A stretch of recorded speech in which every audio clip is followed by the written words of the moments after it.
It's How to Check Your Money with Vicki Brackens. Vicki Brackens is the president of Brackens Financial Solutions Network, LLC, and a registered representative of LPL Financial, member SIPC. Vicki, how you doing today? George, I'm doing really well. I feel like at this point in time that every week is a new journey for us. But I'm getting more and more comfortable and more relaxed about the technology because I watched the Democratic convention, as you know, this week. Yeah. And even with all of the technology that they have and all the experts that they have, there were a few glitches. So if we have a couple of glitches today, I'm not going to feel bad because I know that we're in good company. This week, yes, I'm going to do something a little different. Okay. That is, although we're speaking to our audience, you also know that we replay this on YouTube. So there were some things that I wanted to share both visually and through our radio audience. So I'm going to do something that I rarely do, which is to read something to you. But the details around this are so important that I wanted to make sure that I did not miss them. Sure. Now, we talk about quite often the fact that one of the critical things that's missing from Black and brown communities is access to capital. Yeah. Particularly around small businesses. How do we access capital in order to keep our businesses running for us to make the business decisions that are necessary, even just to make it through times of stress like we're going through with COVID. Mm-hmm. So the question and the mantra is always, we need more access to capital. Mm-hmm. I want to talk about a process that happens that we may be underestimating that would possibly boost our access to capital. You know what that is, George? What might that be? The census. Oh, okay. Right. Oh, I see where you're going with this. Okay. Where you're going. Now, throughout the week with the convention going on, there's more and more conversation about registering and going out to vote. But I notice every once in a while, they dropped in an advertisement around make sure that you complete your census form, that the census takers are out, mm-hmm. or you can still go online. But let me talk about some of the reasons, other than the things that you may typically think about, that the census is important and will drive access to capital. So I'm going to share something with you here real quickly. This is a study that was done by George Washington University back in May of 2019, when they were getting ready to start the census process and mm-hmm. looking at all of the things that are necessary to be sure that we understood what the census was all about. This was a study right after a statement done by George Washington University after the hearing there with the Economic Committee before the U.S. Congress. I'm not going to read the whole thing to you. That would be painful. But what I'm going to go over to is a couple of statements that were made here that are very important. The first one is the vitality of the nation's economy and the 6 million businesses inside that economy are greatly affected by decisions made using census-derived data by businesses themselves and, of course, the federal government. There are 6 million businesses across the country. About 83 to 85% of them are small businesses. There's only about 200,000, and small businesses mean businesses that have less than 20 employees, 20 or less.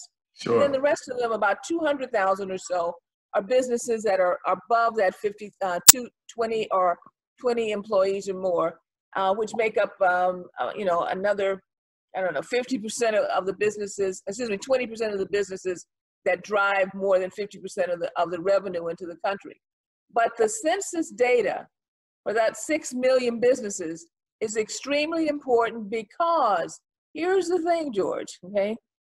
That census data tells those businesses where they need to go and establish businesses in a community. So we're always talking about food deserts. We're talking about the fact that no new businesses are coming to the area.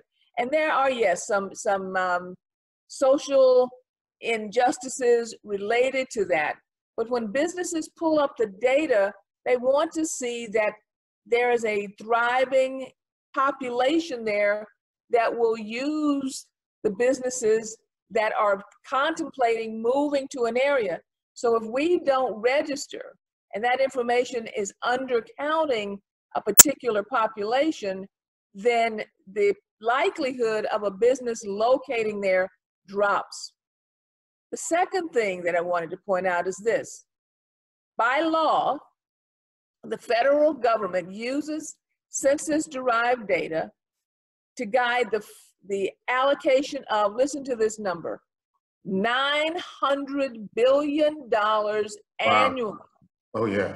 Across 325 federal agencies and spending programs. For things like medically underserved areas, for opportunity zones, which we talked about, what was that, a year ago? We may want to come back and dig into that again.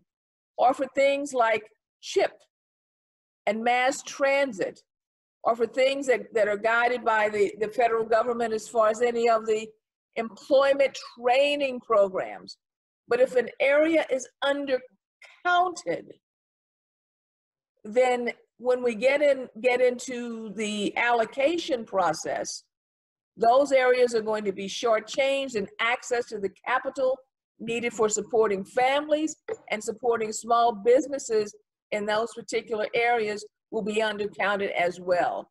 So then, you know, we stop and think about why we can't access capital. This is not the only reason, but it may be one of the reasons that we are overlooking, and that is the importance of being counted during the census process. So critical. Now, I went out to look to make sure that, you know, that you could still register, and you can go over to the 2020census.gov. I put it up on screen because I want everybody to get that address, but that's the 2020census.gov.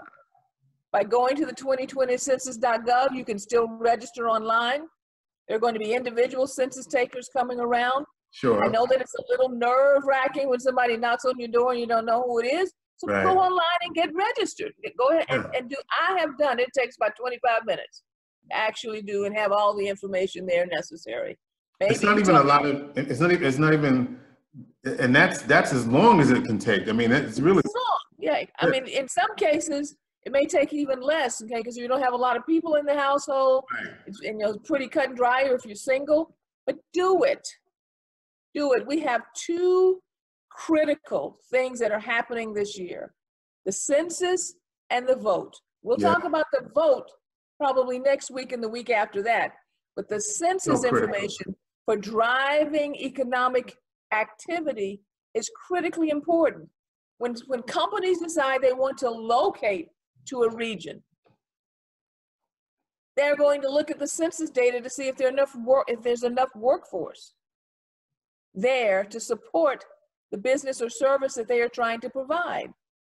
When companies decide to locate in an area, they want to know that there are enough people who are going to utilize their product. Well, yes, they are making money, but you are making money too because they are hiring. But it's more difficult for the business community to go out and say, we can do these things when we can't support the data. How many times have you heard the governor say, data-driven decisions, right? Data-driven decisions on everything. If we're not in the data, we don't exist. That's it. That's it. If data doesn't support it, it does not happen. So we must get involved so that we can drive the capital formation through the census information for businesses. Well, George, I think at this point in time, I know, I have something to tell you. Tell me. It's going to be a secret. Okay? This is great. So wait, you're telling me, but it's a secret, or you're telling me? It's a secret. I'm going to tease you. Okay. Oh, okay. Okay. I'm going to tease you. There is an event coming up on November 12th. November 12th. Okay. November 12th. I want everyone who's concerned with growth and business growth in this community, business growth around technology and far-reaching innovation, to block out November 12th.